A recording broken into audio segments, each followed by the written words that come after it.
En esta mesa contamos con la participación de la magistrada Elizabeth Franco Cervantes, quien tiene la especialidad y maestría en Oiga, Derecho tío, Penal ¿cuándo por puede la usted, Universidad Nacional para ir a ver Autónoma de al México, abogado para que nos explique unos la detalles maestría en ahí Derechos con ese Humanos y asunto? Democracia por Flaxo, México, el máster de Valoración Racional de la Prueba por las universidades de Al Génova, abogado como está Italia y Girona, gestionando las España, criaturas. y actualmente está cursando la maestría en Derecho Judicial por la Universidad de Perugia, Sí. Italia, con la colaboración de la Escuela Judicial del Poder Judicial del Estado de Oaxaca. La magistrada se ha desempeñado como jueza de distrito especializada en sistema penal Quiero que nos acusatorio, explique bien como y que ustedes estén administradora, como juez de presentes. control y de ejecución, y jueza primero de distrito, ambos en el estado de Oaxaca. Actualmente magistrada de circuito adscrita al primer tribunal colegiado en materias penal y laboral en Oaxaca. Cuenta también con el libro El fantasma de la inmediación en la apelación del Código Nacional de Procedimientos Penales, recurso efectivo y presunción de inocencia.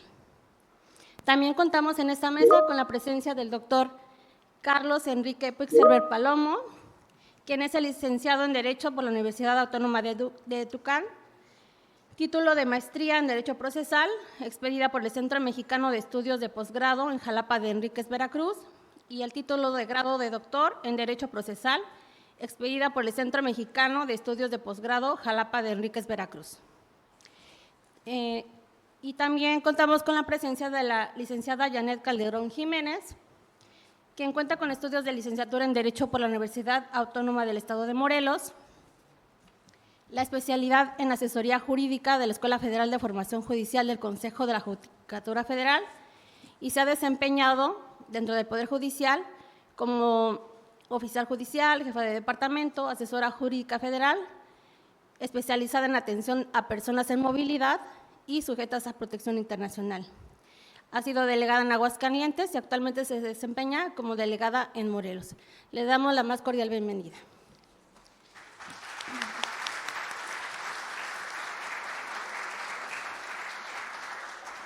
En esta mesa tiene la finalidad de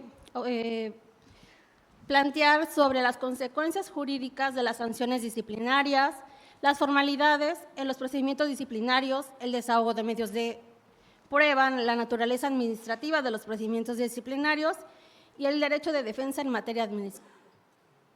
Tendrán una participación de 15 minutos cada uno y empezamos con la magistrada. Muchas gracias. Pues es un gusto estar esta mañana con tantos compañeros, muchos de ellos que en el camino judicial nos hemos encontrado en otras funciones. Un agradecimiento a la magistrada Taisia por este encuentro que nos reúne para reflexionar sobre un tema abandonado y poco visibilizado que era la ejecución penal y que hoy en día pues nos está confrontando con los temas que esa población penitenciaria presenta. Y también un agradecimiento al equipo del Instituto Federal de la Defensoría Pública por esta gran labor para traer este conversatorio. El tema que nos toca hoy es sumamente interesante y controversial, el tema de la defensa en la parte administrativa de la Ley Nacional de Ejecución Penal, que normalmente está sin presencia de defensores por lo sumario del procedimiento y las inquietudes que hay en torno a ello. Me gustaría destacar el tema desde mi experiencia como juez federal de ejecución en Oaxaca, vigilando al Ceferezo 13, que está a 2 horas aproximada de distancia del Centro Judicial de San Bartolo, Coyotepec, donde estos procedimientos eran una de las controversias más recurridas por mis compañeros defensores públicos federales que apuntalaba mi compañera Magdalena, son generalmente quienes litigan estas controversias y que hoy nos acompañan para poder reflexionar los temas que se suscitan en torno a una de las controversias que tiene un impacto generalmente en el tema de los beneficios preliberacionales, que es donde en mayor número se utilizan estas sanciones para negar el beneficio. Y en mucho se acota el tema al informe que rinde el director de cada centro de internamiento. En el caso de los ceferezos, es algo que normalmente en audiencia se debate cuando el informe viene diciendo que trae mala conducta a la persona privada de la libertad.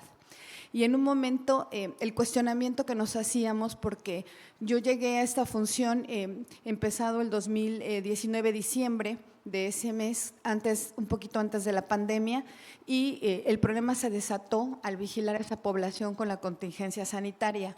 Y evidentemente, lo primero que advertí fue el desagrado del Ceferezo y de su personal de custodia de que yo empezara a hacer control judicial efectivo sobre las sanciones disciplinarias impuestas con muchísimo tiempo de antelación a mi entrada en funciones. Esto es, las sanciones que empecé a revisar no eran impuestas dentro del plazo legal que alude la ley. La mayoría de las que revoqué tenían por lo menos un año de haberse impuesto, y la preocupación de los compañeros era que ellos mantuvieran en el Cardex esas sanciones, porque sabrían que les iba a perjudicar al momento de la solicitud de los beneficios. Entonces, lo primero que avisoré fue lo que ayer se platicaba, que el reglamento de los centros federales es anacrónico a la reforma constitucional, es de 2006, emitido por Vicente Fox, y las primeras inconsistencias que advertía era el número de infracciones administrativas del 75 del reglamento en relación a las 12 señaladas en el capítulo respectivo de la ley nacional, que no estaban en consonancia en ningún tema, porque si ustedes leen esas fracciones, que son, me parece que 34 o 36, son relativas a cuestiones realmente infantiles, como el hablar con alguien en un módulo, hacer intercambio de algo como un jabón, cualquier tema que ellos consideraran algo de infracción lo imponían. Y lo más grave es el tiempo de duración de la infracción, que normalmente es suspensión a la restricción de la llamada celda o de la estancia, ¿no? Que es la que normalmente aplican, teniendo también amonestación y algunas otras. Pero el tiempo de castigo era enormemente superior. El 76 oscilaba entre… más bien 76 días a 120 de los 15 días máximos que marca la ley nacional, y muchos de ellos ya habían tenido ese tiempo de castigo. Esto es, venían ya cuando el castigo se había impuesto y después se sometió a control judicial por esta razón. Me di cuenta que como ellos no estaban acatando la ley nacional, las sanciones se imponían bajo las hipótesis del reglamento. Entonces, cuando yo entro al control judicial, ellos maquillan la infracción para tratar de colocarla en alguno de los 12 supuestos de la ley nacional, y pues quedaba como la zapatilla en el pie de la hermanastra, ¿no? Porque muchos venían diciendo que había sabotaje a las instalaciones y el tema era chile piquín en el módulo. Entonces, la idea era, cuando les preguntaba, ellos mismos ya no sabían qué contestar, porque realmente el tema era que se habían impuesto 30 días de restricción porque ellos alegaban que el chile piquín o tajín, como lo conocemos ahora, el problema era que traía chile guajillo, pero se había analizado que no había narcóticos, que no había ninguna sustancia prohibida, pero que el tema era que cómo habían ingresado el chile guajillo.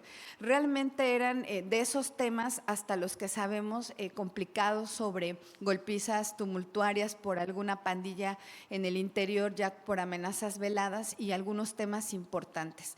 Entonces, si me preguntaran qué opino de esa defensa y la posibilidad de que un defensor público federal vaya a imponerse de un procedimiento, de un correctivo por el comité técnico en ese procedimiento sumario que les hacen a las personas privadas de la libertad, realmente habría temas complicados del traslado de los compañeros a los ceferezos, por ejemplo, que son los órganos que normalmente vigilan ellos para la defensa técnica.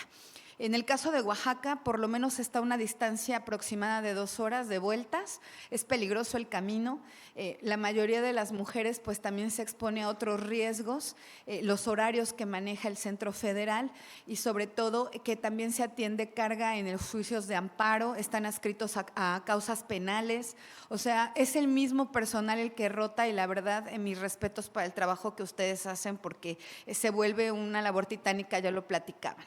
Entonces, Entonces, pensar que pudieran estar ustedes presentes previa a la imposición de esa sanción realmente es algo complicado. ¿Dónde considero que podemos reforzar la tutela judicial? Precisamente al momento de establecer la controversia y aligerar la carga en mucho de la formalidad. Siempre se piensa que porque la ley nacional trae detrás aplicación del sistema acusatorio, se debe emplear lo que nos es perjudicial, esto es, las reglas, digamos, formales del juicio oral, y eso no debe ser así. El procedimiento de ejecución debe de flexibilizarse porque lo que ahí se atiende es precisamente temas que impactan en la vida de esa persona que se encuentra en una condición evidente de vulnerabilidad contra una autoridad que impone infracciones, sanciones, muchas veces de esas arbitrarias que no tienen un control ni una razonabilidad o proporcionalidad por ese comité, no obstante se supone está integrado por un grupo interdisciplinario. Entonces, lo que me resultó mejor en la práctica era actuar de oficio. ¿Cómo? La ley nacional tiene una vertiente que permite al juez de ejecución solicitar información de oficio cuando la naturaleza de la controversia lo requiera. No todo es a petición de parte.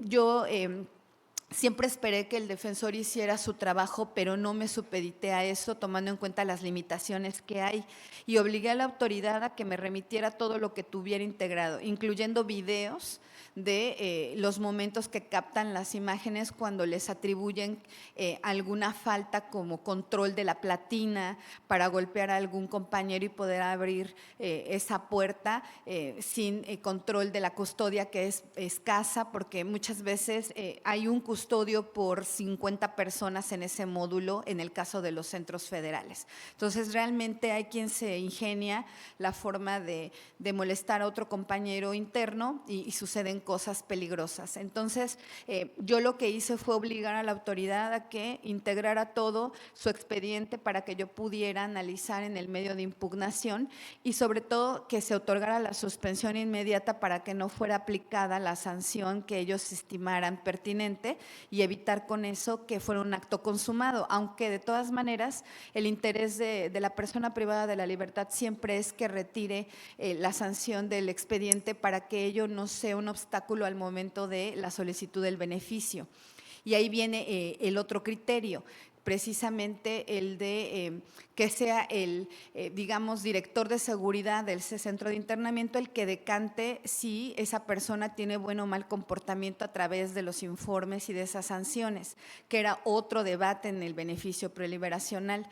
Y la molestia que también se ejerce, porque ellos no estaban acostumbrados a un control judicial, estaban acostumbrados a poner todo de manera arbitraria y a ellos dominar el escenario de las personas que están sujetas a vigilancia, ya sea de manera preventiva o con motivo de una pena de prisión. Entonces, el juez como tal se enfrenta a un sistema que tiene poca capacitación, tiene poca voluntad para poder cambiar las cosas. No obstante, la ley tiene todo un capítulo hermoso sobre los derechos humanos y la base de la dignidad personal.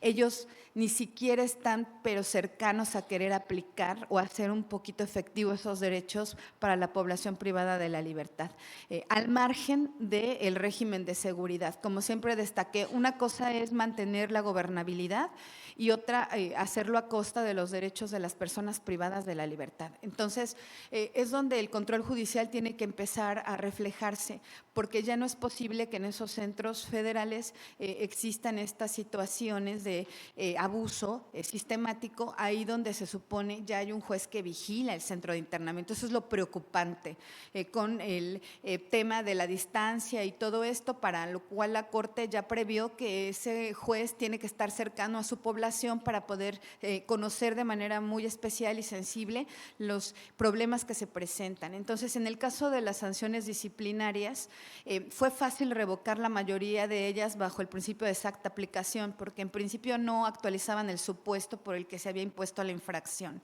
Y lo segundo es que no necesité ningún ordenamiento o norma que me dijera que yo podía revocarla, no obstante, ya no estábamos en el periodo legal en el que se supone se debe impugnar la sanción, que es los 3 días posteriores.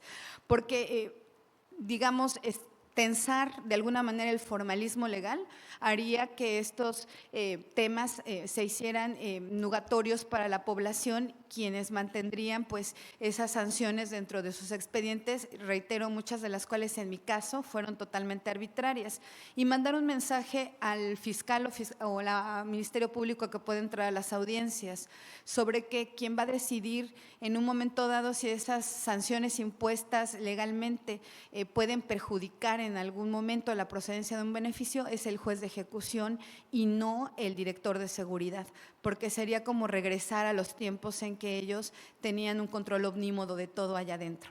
Entonces, para mí ese procedimiento sería bastante costoso para la Defensoría Pública Federal, un desgaste de los compañeros, pero se puede pelear en mucho la legalidad de la sanción con vistas a los informes que rinda la autoridad, a la información que pueda recabarse, porque muchas de esas sanciones son, digamos, impuestas a varios internos por cuestiones que pueden dilucidarse, al grado de que llegué a revocar algunas porque se impuso a personas que no habían estado relacionadas con el conflicto. De manera velada el comité tomó nombres y les impuso las sanciones, y a los verdaderos culpables los dejó sin ninguna sanción. Y lo otro, vigilar, digamos, la arbitrariedad en la toma de decisión, porque en el caso del Ceferezo 13 tuve varias sanciones donde venía sancionado quien fue hostigado o golpeado y el agresor. Entonces yo decía, es que esto no puede ser posible. O sea, aparte de que te van a golpear y tú te defiendes, tú también tienes un castigo por no dejarte lesionar. Y eso en el derecho penal se llama defensa legítima y no hay ninguna sanción que el Estado te puede imponer por algo normal. Y lo que escuché la noche de ayer fue que en el Ceferezo 16 de mujeres, a las chicas que se intentan suicidar o que no lo logran hacer, les imponen una sanción disciplinaria, y se me hace lo más primitivo del mundo, y donde los defensores que están ahí deben de ir con todo para que el juez o jueza de ejecución pueda hacer su labor, porque realmente el tema se va a recrudecer si eso se sigue permitiendo, ¿no? Es una revictimización que se hace a través de esa violencia institucional de la que platicábamos el día de ayer. Pues por ahora el tiempo se agota, pero ya podemos platicar en el receso de las preguntas y respuestas. Gracias. Gracias, magistrada. Ahora toca el turno del licenciado Carlos Enrique.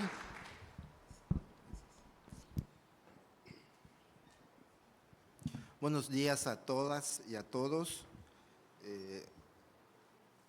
El tiempo es oro y son muchas las inquietudes. Para empezar, el procedimiento administrativo, y voy a como antecedente a hablar de la delegación Veracruz, donde estoy adscrito. Como antecedente somos 5 defensores en ejecución penal. Atendemos el Ceferezo número 5 Oriente. El gobierno federal, mediante un contrato comodato con el gobierno de Veracruz, asumió el control de dicho centro, de dichas instalaciones, y dentro de las controversias judiciales que están actualmente en Emiliano Zapata, Veracruz, muchos de nuestros compañeros y también el de La Voz, alegamos ante el juez de ejecución penal el que no había una defensa adecuada, no estaba presente el defensor público federal. Y esto, finalmente, en amparo indirecto, se han hecho revocaciones y se han repuesto los procedimientos. Son alrededor de más de 830 asuntos que se tiene para 5 defensores. Realmente admiro el trabajo de mis compañeros y de mi compañera que está aquí presente. A partir del día 29 de febrero del año en curso, creo que muy en contra del sentimiento, del ánimo de los que trabajan en el Ceferezo número 5, ya empezaron a citar al defensor público. es un procedimiento administrativo, no hay el control judicial, y el régimen disciplinario tiene 3 elementos: el orden, la disciplina y, desde luego, aunque la ley no lo mencione, la convivencia entre ellos. Es decir, el garante, porque hay una privación de la libertad, es a cargo del Estado mexicano, a través de la autoridad. Y una buena definición de garante es el artículo 1: cuidar, proteger, maximizar. En ese sentido, inicia el procedimiento administrativo generalmente con un citatorio. En el citatorio solo te anexan ese citatorio que viene los hechos, lugar, tiempo y circunstancias, nada más, en el caso del estado de Veracruz. Nosotros vamos, está como 1 hora aproximadamente de la ciudad de Emiliano Zapata, Veracruz. Llegamos, las sesiones son entre 19 a 20 aproximadamente. Obviamente, más de 830 asuntos en reposición, más lo que genera las compañías cuando levantan los partes informativos. El número de asuntos que hay que desahogar es inmenso, es inmenso. Te notifican 24 horas, solo tienes lugar, tiempo y circunstancia y te presentas. Pero parte, y usted lo comento a mis compañeros y compañeras que son defensores, la importancia del acta de entrevista. Nosotros tenemos que hacer acta de entrevista donde recabamos de viva voz lo que pasó, lo que sucedió. Por experiencia, no todo lo que viene en el parte informativo está reflejado, parcialmente en algunos casos. Entonces, yo, por ejemplo, escucho, pregunto, ¿encontraron el aparato? ¿Encontraron la droga? ¿Sí o no? ¿Estabas en la senda? ¿Estaban tus compañeros? ¿Sí o no? Muy similar como en el antiguo sistema y como nos piden la supervisión. Confesión plena, confesión divisible o negación de los hechos. Entonces, con base a eso, si por ejemplo dice, yo recuerdo en la última sesión del martes de la semana anterior, me decía, sí, licenciado, yo encontré el tubo y se me hizo fácil agarrarlo y llevarlo. Y obviamente, seguridad lo detectó y le levantó un reporte. Hay gente que te dice que no, te dice, no, licenciado, eso me lo sembraron. Estábamos ya no le llaman celdas, tienen otros nombres, pero finalmente es donde convive con todos sus compañeros y hacen muchas cuestiones que no aparecen en el reporte. Y ahí es cuando empiezas a tener ese contacto con la realidad. Aquí no hay tribunales, no hay ministerio públicos, estás dentro de un cefarezo, estás bajo la custodia de los elementos de seguridad, no tienes computadora, no hay internet, es a viva voz. O sea, como antiguamente en la investigación inicial te llamaba al fiscal y te decía, en 3 horas vamos a solicitar audiencia con el juez de control, es secuestro, delincuencia organizada, ahí tienes tus 5,000 hojas, entreténete. Así es la realidad. Es el mundo fáctico. Olvídense de las leyes, olvídense de los doctorados, olvídense de las maestrías, de la jurisprudencia. Esa es la vida real. Y nosotros tenemos que hacer, junto con mis compañeros y muchos del Estado de la República, un gran esfuerzo para defender, porque esa es la vocación del defensor. Es el contrapeso de la autoridad administrativa y de un reporte. La ley dice que es un sistema acusatorio. Sí, porque en un sistema acusatorio las partes argumentan, hay como un control, pero yo digo que también tiene característica acusatorio. Alguien acusa y ¿quién es? La seguridad. En las audiencias, cuando entramos, hay una individualización, el área de seguridad lee el reporte, lugar, tiempo y circunstancias. Esto lo digo con toda la buena fe para mejorar. Estamos en construcción del 29 de febrero, son 3 meses y muchas cosas van a suceder en el futuro, estoy muy seguro. Y estoy también seguro que vamos a encontrar la solución legal y material. Entramos, si son varios en un reporte, todos entran, están parados, se les lee. Y luego se van separando, o si es una sola persona, ya está frente al comité y le dice, respecto de estos hechos, ¿qué vas a comentar? Yo los asesoro diciendo, aunque la ley nacional no lo dice, pero un respeto al artículo primero, le digo, si tú no quieres declarar, no declares.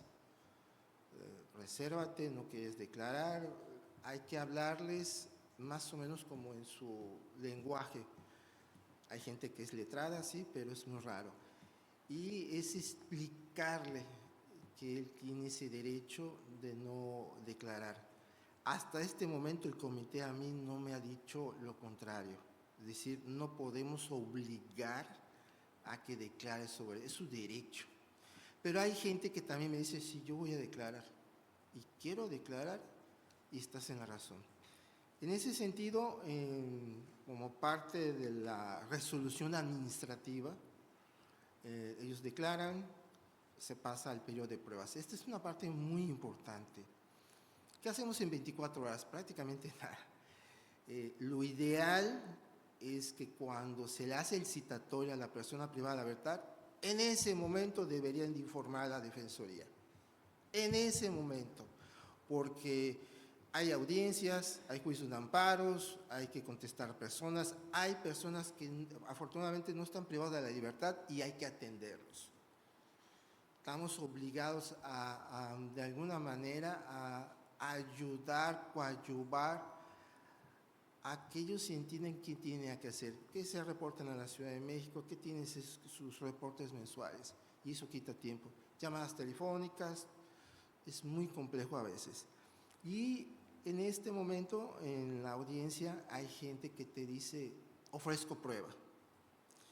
Yo recuerdo cuando estuve hace como un mes en una sesión, el hecho fue de que a la persona privada se le estaba imputando que no querría recibir la atención médica.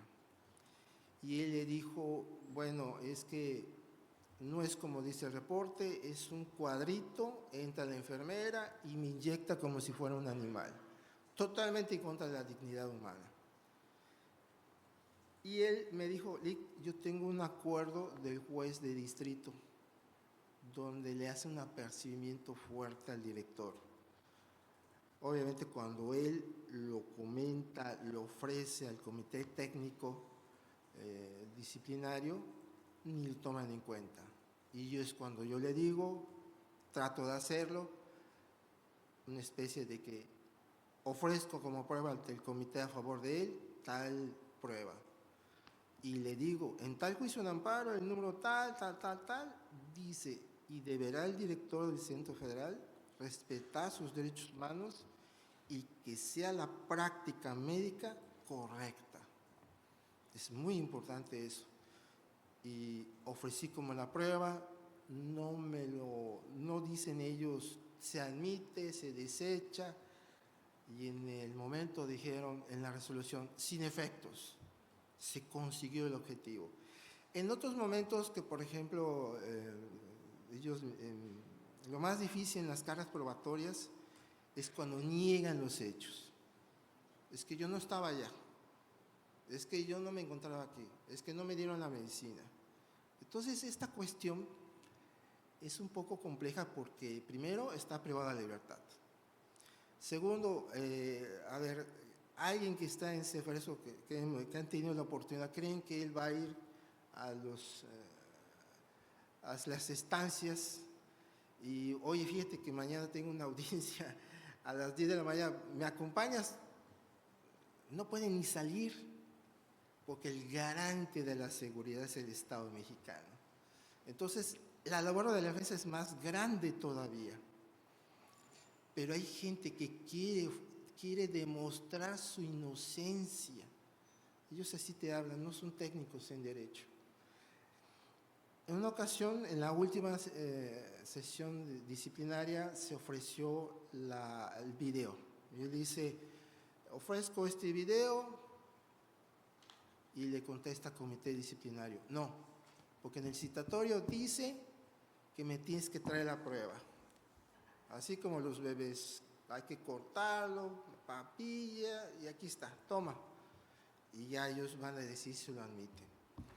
Yo en ese momento, es que me recuerda la materia laboral, es en la antigua ley, cuando existían bueno, existen, pero tenían función las juntas federales, la trifásica de conciliación de mala excepción. Es rapidísimo, tienes que hacerlo inmediatamente, tienes que empezar rápido, no te puedes quedar. Y yo ahí le dije, a ver, primero la defensa tiene derecho a ofrecer pruebas, no solamente la persona privada de libertad. Yo ofrezco el video, porque para mí es un hecho notorio que en ese centro hay cámaras de vigilancia y lo guardan.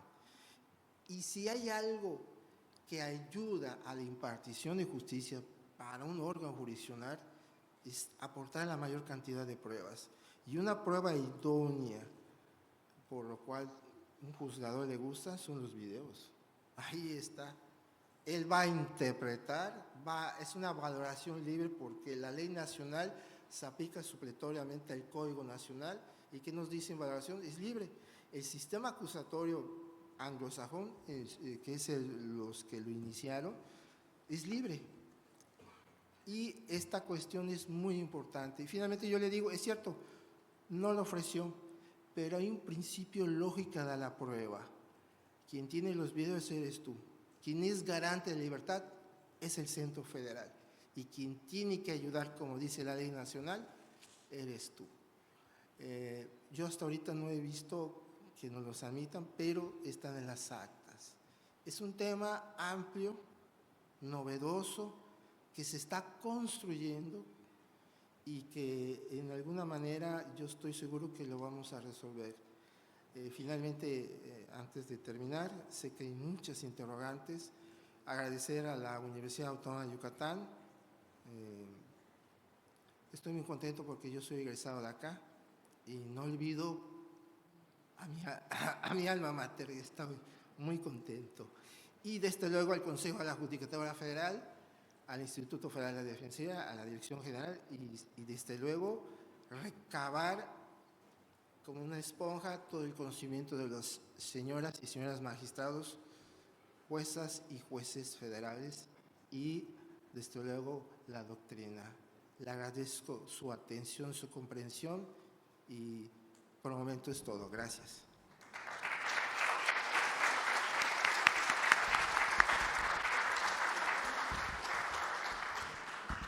Bien, a continuación la licenciada Janet Calderón Jiménez.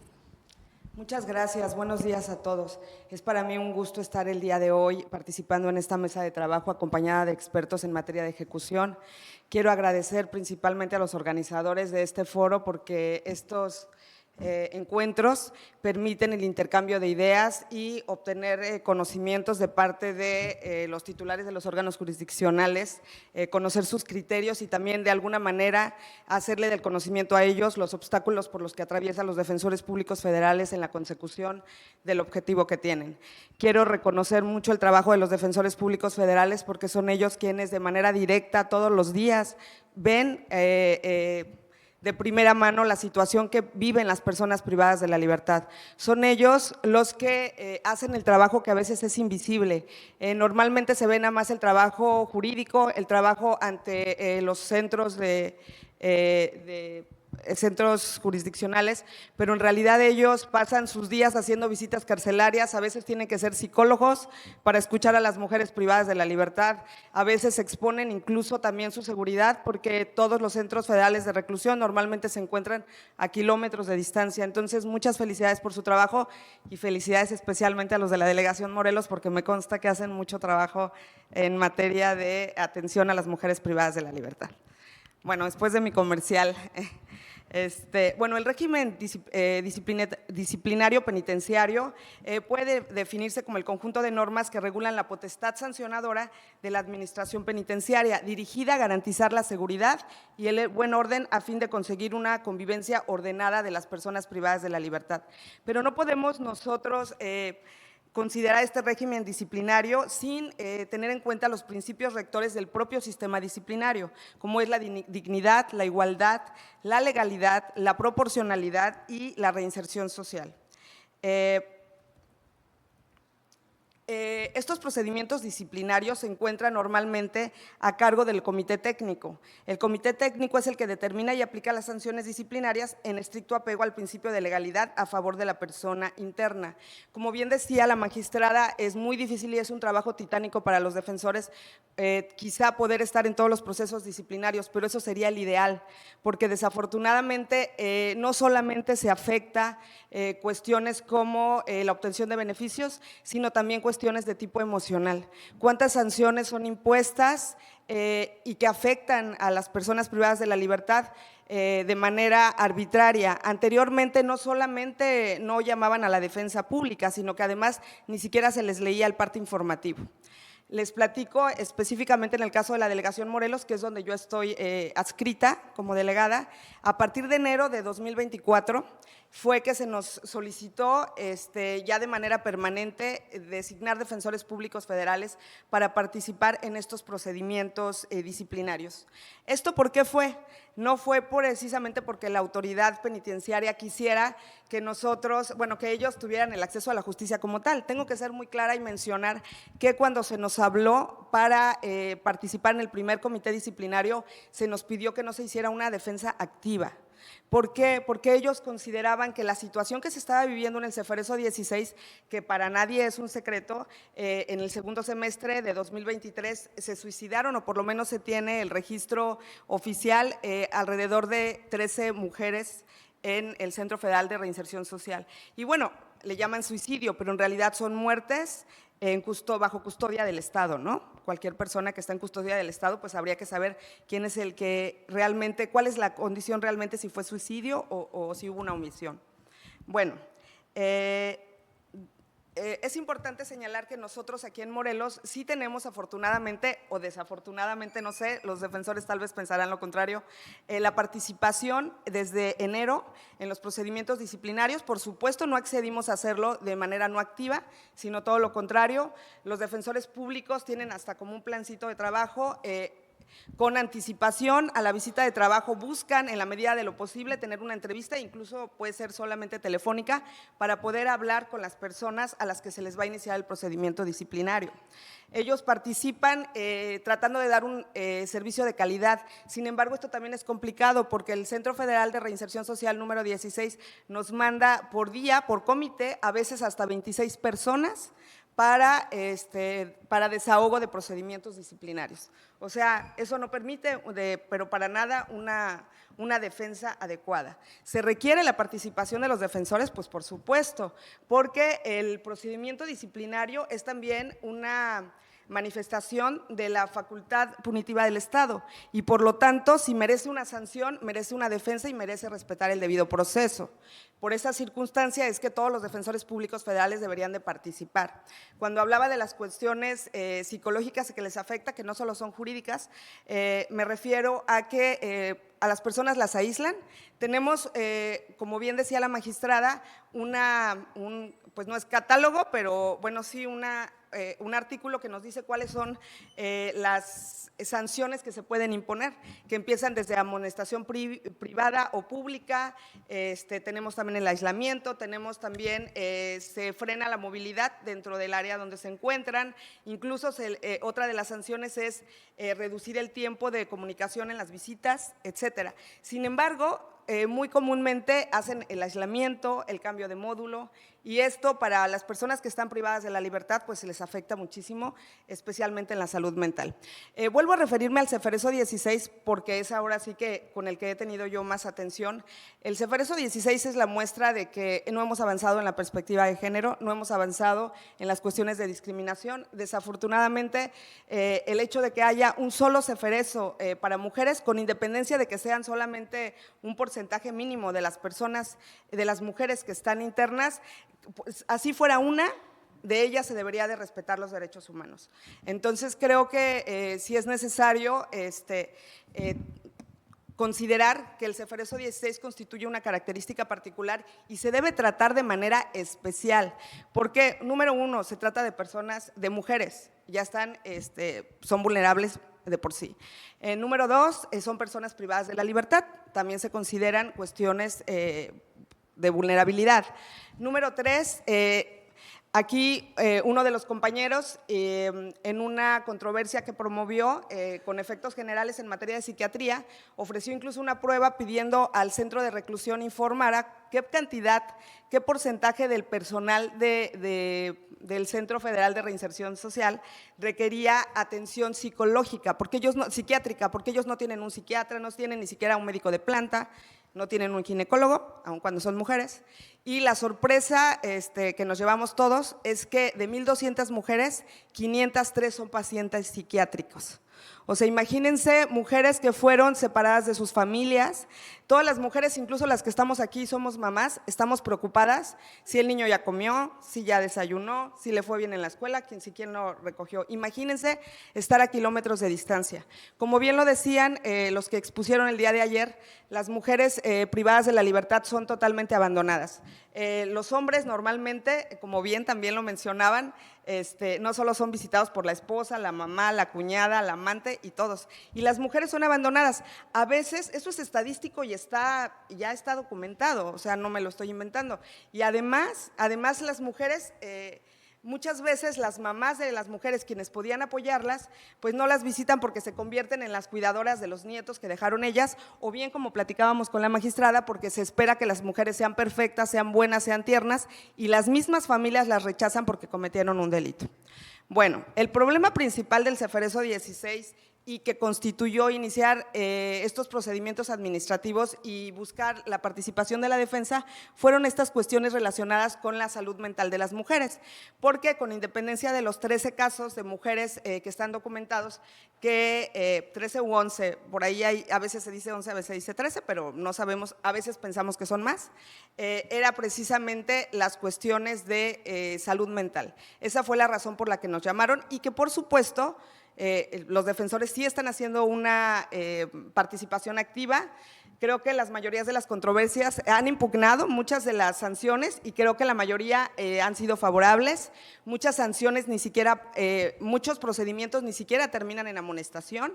Entonces, sí es pertinente la participación de la defensa, por supuesto que es pertinente. ¿Por qué además? Porque al tratarse de una potestad del Estado para imponer sanciones, requiere de que se cumplan ciertos requisitos técnicos de formalidad y ciertos principios. Y como el procedimiento sancionador es al final la aplicación de una sanción, comparte principios con el derecho penal y por lo tanto se tiene que poner especial atención y ver que para imponer una sanción se cumplan con esos requisitos.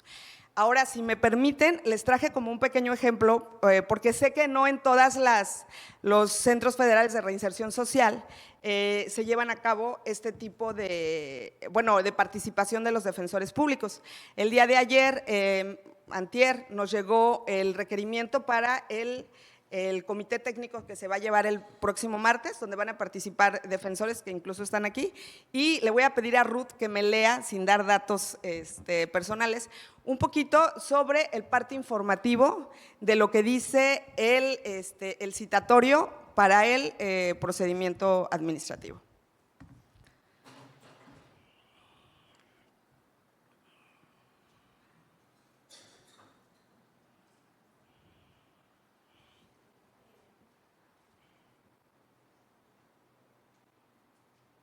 Pone los datos de Mancuadra y señala sucintamente: por este medio me permito informar a usted que siendo aproximadamente las 18:35 horas del día de la fecha, encontrándome de servicio en el módulo en que se encontraba realizando un rondín de supervisión por los hogares, observo a la persona privada de la libertad 1, ubicada en el lugar 1 con aparente líquido hemático en el brazo derecho, así como hematomas en los nudillos de ambas manos.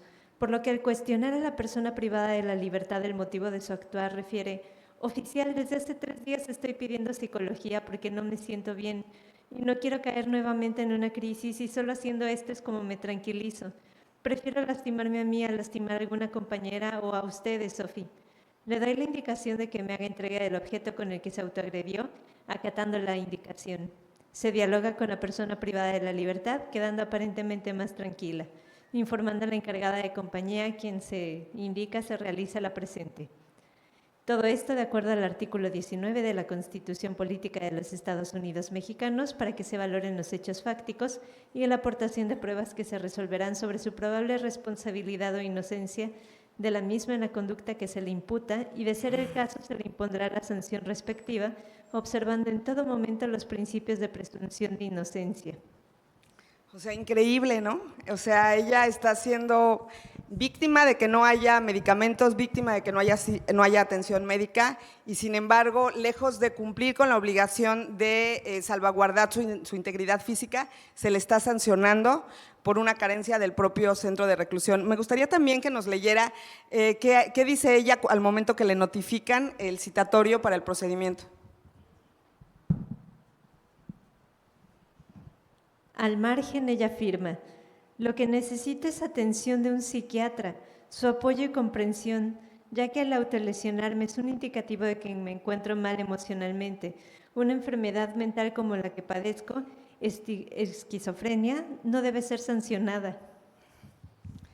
Otra vez, ¿no? Increíble. Digo, y cuestiones como esas, nada más para este comité llegaron 2 así, pero realmente mis compañeros defensores públicos no me van a dejar mentir, también he escuchado casos donde no tienen áreas deportivas, pero por ejemplo, ya se me acabó el tiempo. Perdón. Por ejemplo, están jugando voleibol y obviamente no tienen el área adecuada y se rompe una lámpara y entonces la citan a todo el equipo que estaba jugando voleibol para sancionarlas, ¿no? Porque rompieron una lámpara. Entonces, imagínense que eso impacte negativamente para obtener un beneficio preliberacional. O sea, realmente estamos hablando de que estas mujeres están en una situación grave de abandono por parte de la obligación del centro penitenciario de cumplir con sus obligaciones de salvaguardar su integridad, su derecho a la salud, su derecho a la ocupación y entre muchos otros. Aquí yo me pregunto, ¿a quién se debería sancionar? ¿No? Y luego yo creo que estas circunstancias también ocurren porque hay falta de sensibilidad, falta de capacitación al personal. El personal no es sensible de las personas que está tratando. Las mujeres en sí tenemos condiciones diferentes. Las personas privadas de la libertad con mayor razón. No olvidemos además que ahí también hay niños que están con sus madres, ¿no? Niños menores de 3 años. También las faltas de actividades deportivas, falta de actividades culturales, falta de actividades de empleo, porque creo que también hay muy pocas empresas que ofrecen servicios allí. Entonces, creo que más bien es el Estado el que no está cumpliendo y nos estamos olvidando que la pena de prisión es solamente la restricción a la libertad y que cualquier acto que afecte un poquito más esa restricción a la libertad es una violación de sus derechos humanos. Entonces, bueno, hasta aquí mi participación sería todo. Muchas gracias.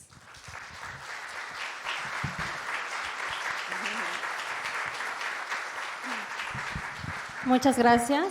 Ahora daremos oportunidad para cuestionamientos o comentarios que tengan ustedes. Por favor, levanten la mano para que se les pase el micrófono. Les pido que por favor sus preguntas sean concretas para dar mayor participación. Gracias.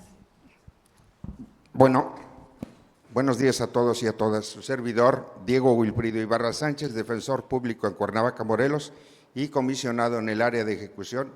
Me toca asistir a los procedimientos disciplinarios junto con mis compañeros. Trataré de ser breve. La problemática que nosotros notamos es que en cada ceferezo tal parece que se rompe el orden constitucional y se crea un mini-estado autoritario, como lo señaló acertadamente cada uno de los ponentes.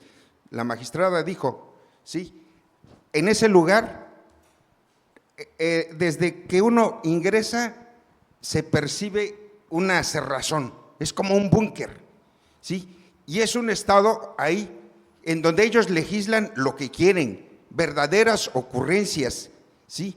Y con esas ocurrencias quieren llevar a las gentes a sanciones. Realmente no tienen sensibilidad. Se les ha dicho, ustedes no quieren tener personas acá, lo que quieren tener son robots, ¿sí? Que los programan y que estén sentaditos o paraditos o que no vienen hacia ningún lado.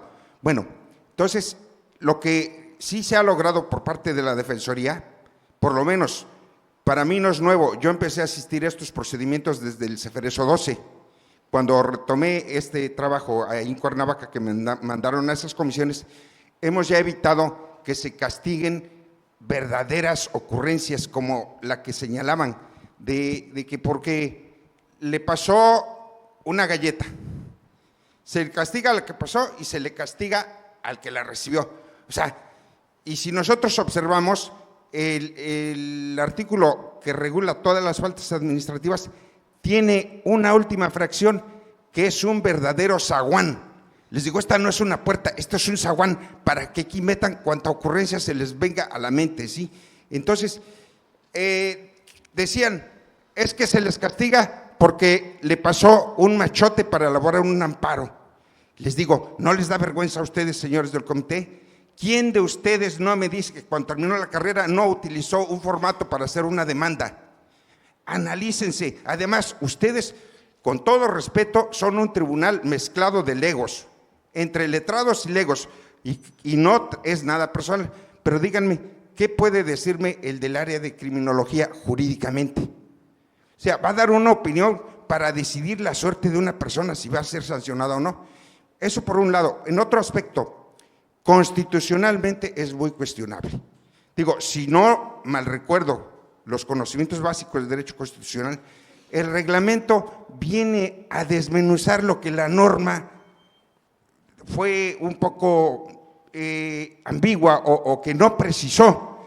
Pero si aquí estamos hablando de una ley nacional de ejecución que derogó, no la derogó, la abrogó a la ley de normas mínimas, por lo tanto, ese reglamento que creó Fox está abrogado porque debió haber seguido la misma suerte de la norma que regulaba, y a la fecha no se ha legislado el nuevo reglamento, ¿sí? Esa es una laguna y sin embargo la están aplicando como derecho positivo y eso no es así, ¿sí? Entonces, lo que sucede en los ceferezos sí realmente es un quehacer muy titánico para los defensores, y sí, ojalá y también el instituto voltee a ver, porque somos insuficientes, por lo menos en Cuernavaca somos 6 defensores para atender toda el área de ejecución, y no nada más tenemos el Ceferezo 16, tenemos el Ceferepsi, que aunque es de menor población, pero sí requiere también de una atención, ¿sí? Entonces, nosotros estamos dispuestos a seguir continuando con nuestra labor. Efectivamente, asistimos a los comités y desde que estamos asistiendo, las sanciones han bajado al mínimo, porque esas ocurrencias de que la que se suicidó, les digo, pues si tú le impones la sanción, nada más le estás dando un motivo más para que logre su objetivo. Lo que requiere es un tratamiento psiquiátrico, psicológico, eso es lo que requiere la persona. Y así, bueno, afortunadamente creo que desde que estamos participando, las sanciones han sido ya la mayoría sin efectos, amonestación, y muy pocas de castigo, ¿sí? Entonces, el tema es muy amplio, no quiero robar espacio a otros compañeros. ¿Sería cuánto? Gracias. Gracias, licenciado.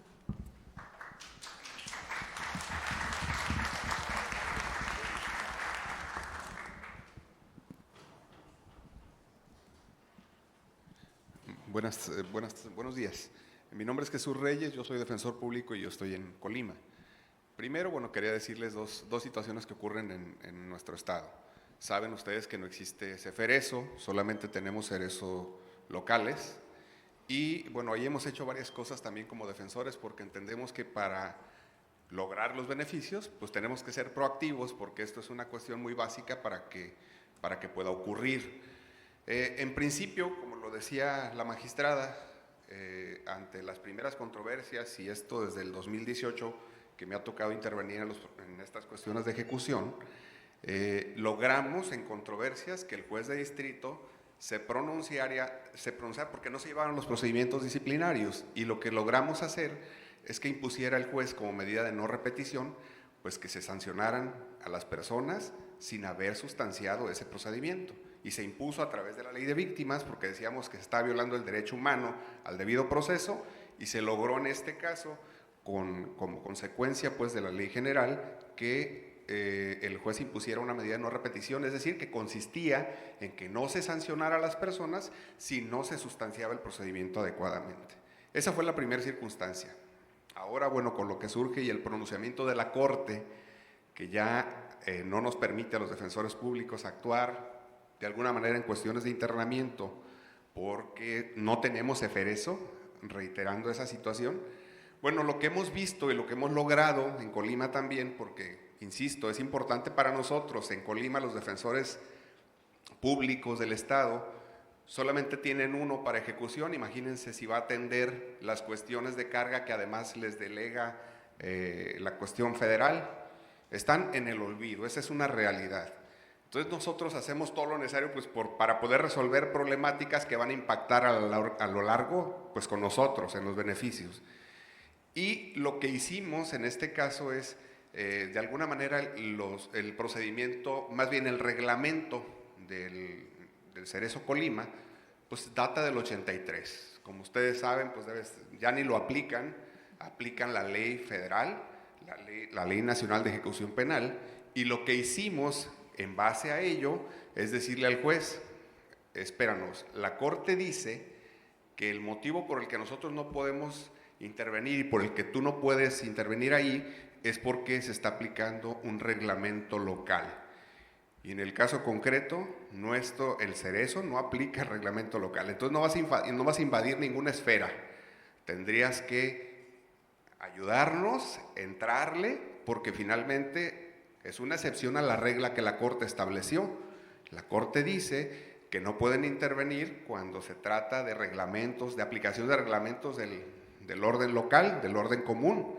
Y en este caso, al no haber esa situación, pues hemos estado pugnando también porque resolver nuestros propios asuntos, que desde luego implica pues trabajo, pero pues a nosotros nos gusta trabajar y nos gusta ver por nuestros muchachos, porque al final de cuentas somos nosotros quienes vamos a solicitarles los beneficios y nos genera una problemática tremenda no poder actuar en los procedimientos disciplinarios sancionadores. Entonces es algo que como aportación estaba haciendo en Colima, uno hace lo posible dentro de lo que tiene, porque al final sí estamos obligados pues a solicitar los beneficios preliberacionales, y esa es una cuestión que impacta ahí con nosotros, como una aportación, un comentario de lo que se hace, aun cuando no tenemos ceferezos en nuestro estado.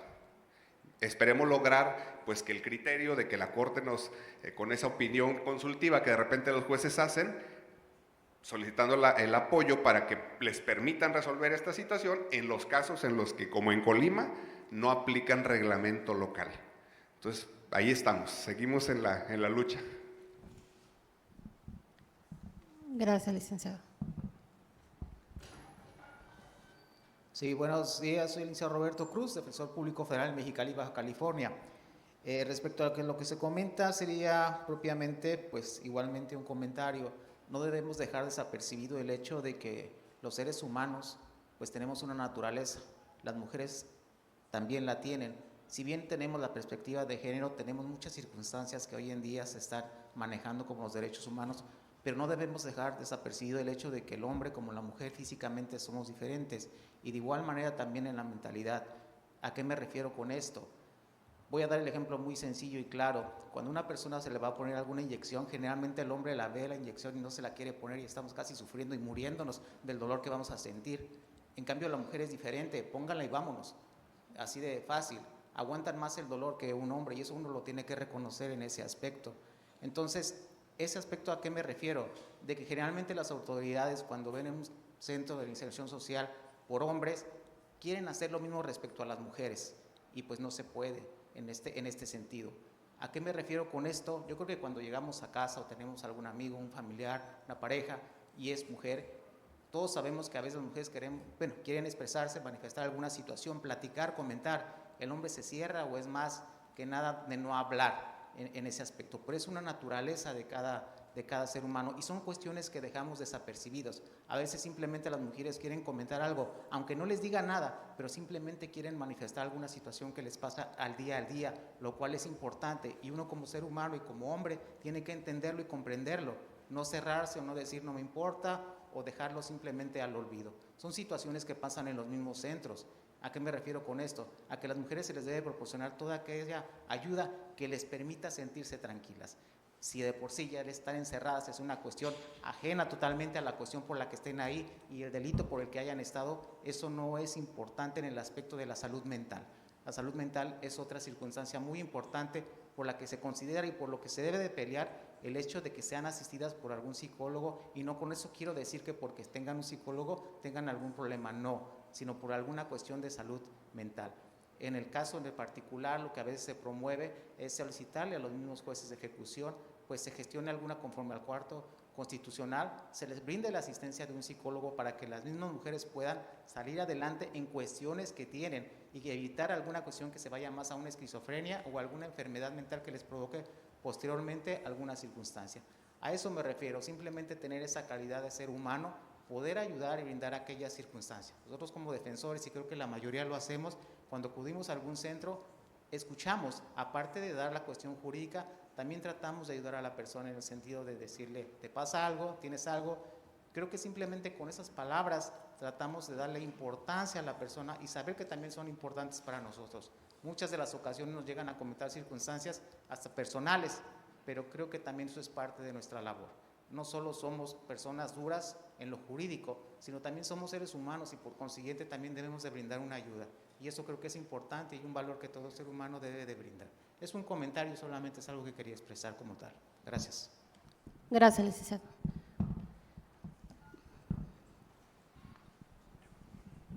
Sí, buenos días. Soy Marisela Ramírez Chávez, defensora pública en Oaxaca. Pues alguna inquietud, surgen demasiadas inquietudes respecto al procedimiento administrativo sancionador que se lleva a cabo al interior de los eferesos. Sin embargo, como lo dijo uno de mis compañeros, allá en el interior pues es completamente omnímodo, también como lo mencionó la magistrada. Nosotros en Oaxaca no hemos participado todavía en un procedimiento interno, no lo hemos vivido, pero nos damos cuenta que analizando todo lo que comentan nuestros compañeros, pues sí sería una dificultad muy grande ejercer una defensa adecuada como tal, como una garantía para la persona privada de la libertad. El ejercer la defensa adecuada pues se dificultaría muchísimo por el ofrecimiento de pruebas, por la preparación de la defensa, que aunque tuviéramos una hora sería más que suficiente. Ahora imagínense trasladarnos y estar allá minutos antes de esta situación, y sobre todo ante la cerrazón de las autoridades administrativas, que no podemos ni siquiera transitar a donde nosotros quisiéramos ir tan libremente, sobre todo si vamos a ir a una audiencia específica. Menos tendríamos a la mano los videos que a veces a petición judicial no los hacen llegar. ¿Por qué no los tienen? Porque ya no los tienen, porque se regraban constantemente, en fin. Entonces, estamos, como dijera la misma magistrada en una ocasión, como ante la prueba del diablo, ¿no? ¿Cómo vamos nosotros a llegar a tener como nuestra contraparte al personal subordinado del Consejo Técnico Interdisciplinario y todavía resolver nuestra misma contraparte? En este caso no es propiamente el Consejo Técnico nuestra contraparte en las controversias, pero en este momento su personal lo es, y es su superior jerárquico quien va a resolver. Esa es una parte muy difícil para el defensor, que desde luego, como todas las cosas que nos han sucedido en nuestras funciones, las iremos superando, cortando piedra hasta lograr. Igual nos pasó con una averiguación previa en el proceso tradicional, cuando la PGR no nos quería ver ni en pintura. Ahora pues se aguantan y hasta les ganamos sus asuntos. Entonces,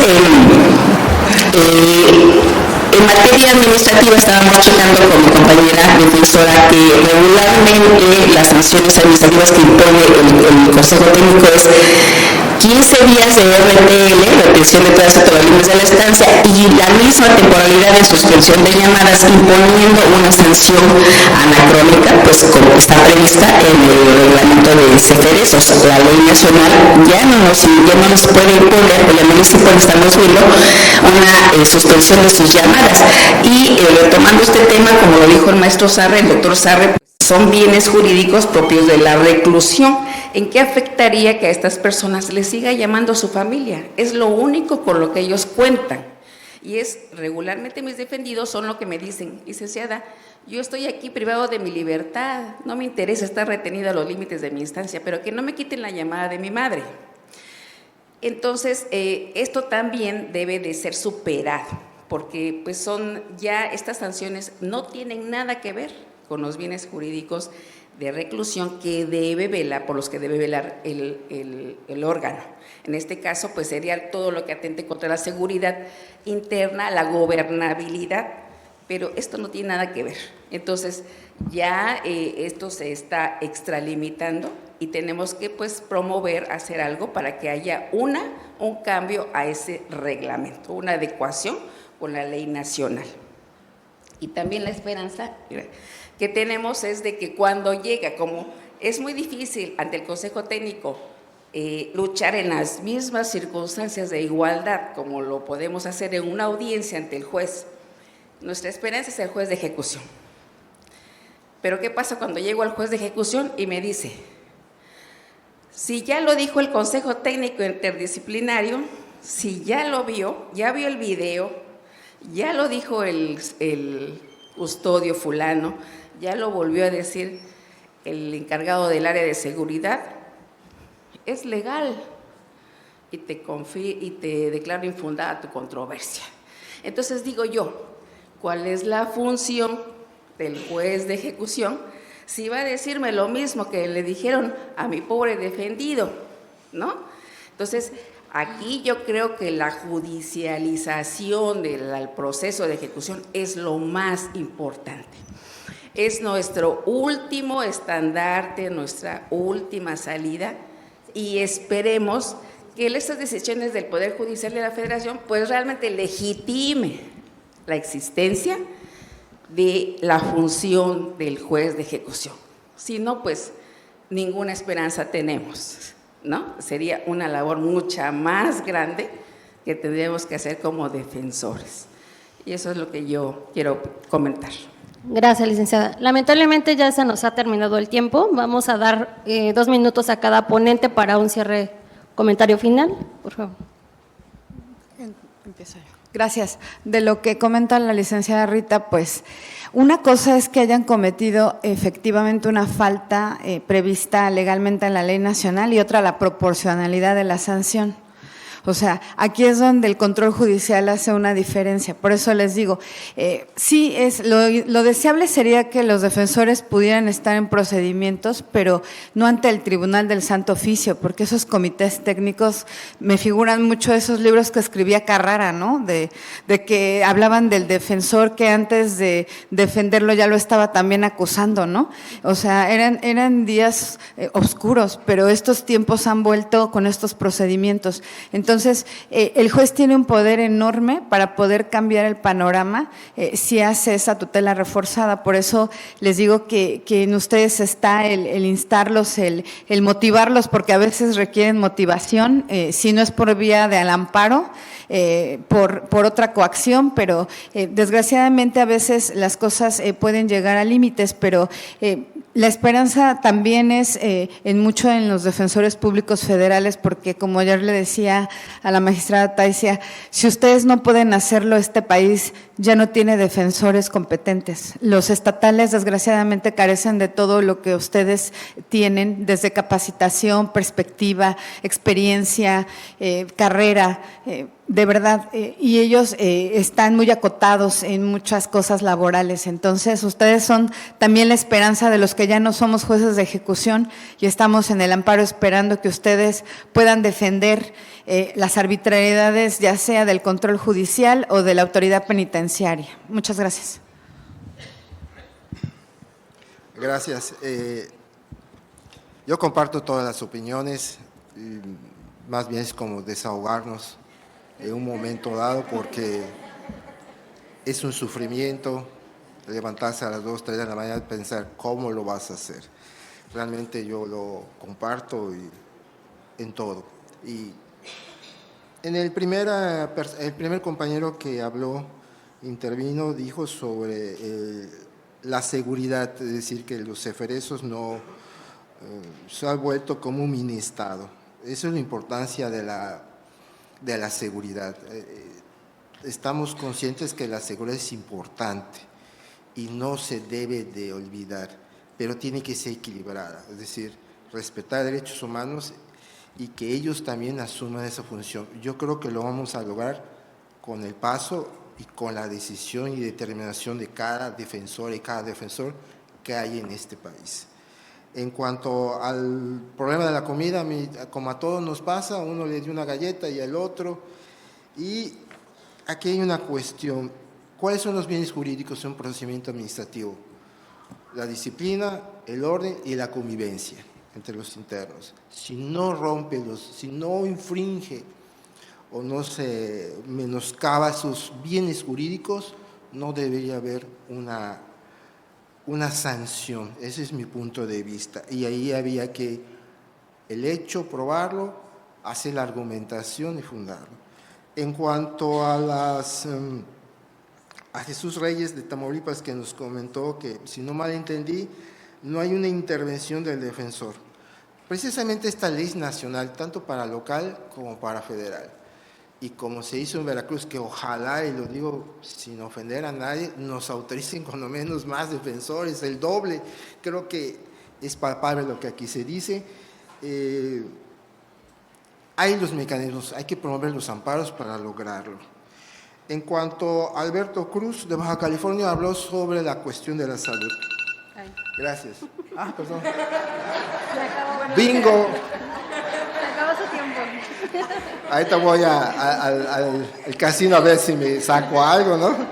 Es un mensaje. Bueno, el caso es que aquí hay una cuestión del derecho a la salud, y ayer lo comentaron. Yo, en la última intervención que tuve controversia, perdón que lo diga en primera persona, le dije al juez: ¿tiene una hernia? Sí. 2, hay un manual que expiden las instituciones como el Seguro Social o el ISSSTE que te dice qué hacer en cada problema de salud. Ahí está, es guiarlo. Ya lo dijeron ayer, el mejor proveer. Y finalmente yo siempre le digo a ellos, porque me dicen, no, ya se eso, dio consulta, están dando medicamentos. Le digo, no, la Ley General de Salud, no sé si en el 34 36, dice en su última parte, recuperar la salud, no que le den un tratamiento. Y es entrar a otra materia, porque tenemos que ser expertos en computación y expertos en derecho de la salud, pero tenemos que ayudar al juez, al magistrado, sino ¿cómo? Esa es la labor del defensor. Y en cuanto a la cuestión de la compañera Marisela Chávez de Oaxaca, totalmente. Yo, por ejemplo, cuando veo que no nos dan acceso antiguamente, yo le decía al juez, ahorita que estamos entrando, yo le digo al juez de Jalapa, si me está viendo, un cordial saludo, pues sí, cada quien en su área. En cuanto a que le decía, bueno, es un hecho notorio que la superioridad nos dijo que tiene que haber un defensor en procedimiento administrativo. Por lo tanto, todo lo que hay de castigos donde no está el defensor antes del 29 de febrero del año 2024, por un hecho notorio, no lo deberías de tomar. ¿Por qué? Porque tiene que haber un artículo primero. Y si no me hace caso, como lo dijo el maestro Sarre, hasta la Corte Interamericana. Vamos a litigar a la Corte Americana. Si la Corte no nos da una razón, como sucedió en el caso de las medidas cautelares, se fueron a la Corte Interamericana. Vamos a la Corte Interamericana. ¿Qué hacen los litigantes de la Comunidad Europea? Se van a la Corte Europea. Es otro paso más. Pues hay que hacerlo. Igual que hay que hacer las solicitudes a la Suprema Corte de la facultad de atracción Hay que razonarlo ahí entre tantos asuntos, pero cuando menos ahí está. Y no es como que hacer la comida, y perdona la analogía, hay que hacerlo bien. Ojalá nos autoricen más defensores para apoyar a la gente, porque ellos también pagan impuestos, nosotros pagamos impuestos, y eso está para dar un servicio de calidad, artículo 2 de la Ley Federal de la Defensoría Pública. Agradezco la atención. Gracias, licenciado. Lamentablemente ya no va a haber tiempo, pero les agradezco mucho a todos su participación y vamos a dar receso para poner la otra mesa. Gracias.